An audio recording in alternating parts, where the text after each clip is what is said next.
Shelly Wagers, an assistant professor of criminology at the USF St. Petersburg campus. I have over 20 years of experience working in and researching family violence, which includes domestic violence, child abuse, sexual abuse, and elder abuse.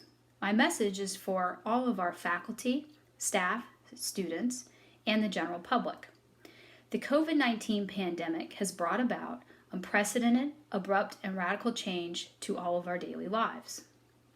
While social distancing helps to reduce the spread of COVID-19, for many of us, it is causing unwanted isolation and increased stress, anxiety, and depression. While these feelings are a natural response, if they're not addressed in a healthy manner, they create an increased risk for all types of family violence.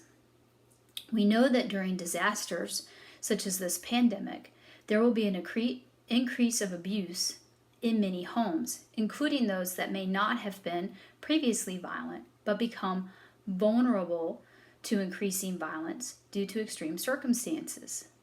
Additionally, homes that were already experiencing abuse previously become increasingly dangerous and start to have more frequent and severe violence incidents. This means a lot of us, our family, friends, neighbors, and coworkers, are experiencing some type of violence in the home during this time. For those families who were not previously violent but are vulnerable to becoming violent because you or someone in your home is really struggling and feeling like you're on the verge, or you have recently become a victim in your home or fear you're about to, I want to share with you that there is help, and there are also things you can do to be proactive to prevent reaching and going over that tipping point. There are also many resources for you. Experts suggest getting outside, walking every day, creating space and distance, have a consistent pattern in the home, and have all the different members of the family residing in the same home work in different rooms and spaces as much as possible.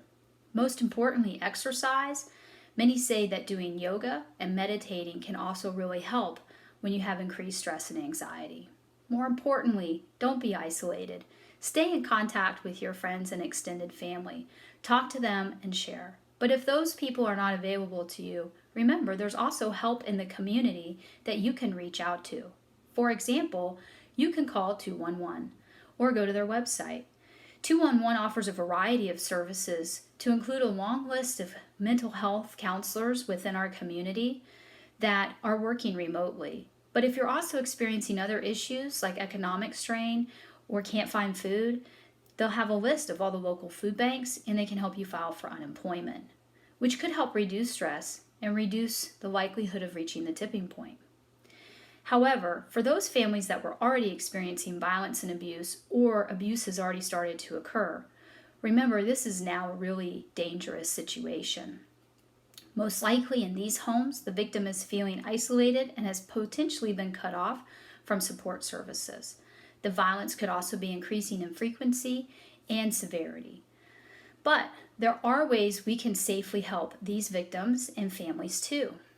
In these situations, remember it can be very dangerous, so I always recommend you want to talk to the experts. So you can seek help by calling the National Domestic Violence Hotline or the local domestic violence centers here in our area. You can share with those trained counselors your concerns about your friend, family member, neighbor, or coworker and why you believe they could be in danger.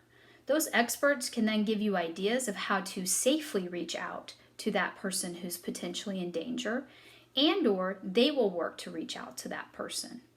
Here in our local community, the Spring and CASA are available 24/7, and these organizations are already working in a variety of ways to reach these homes.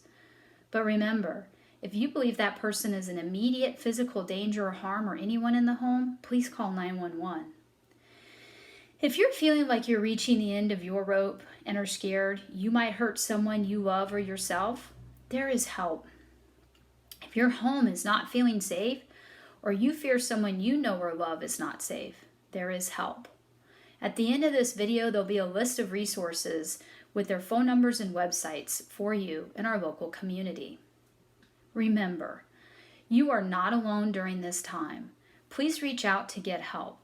USF cares, and we are here for our community. Go Bulls.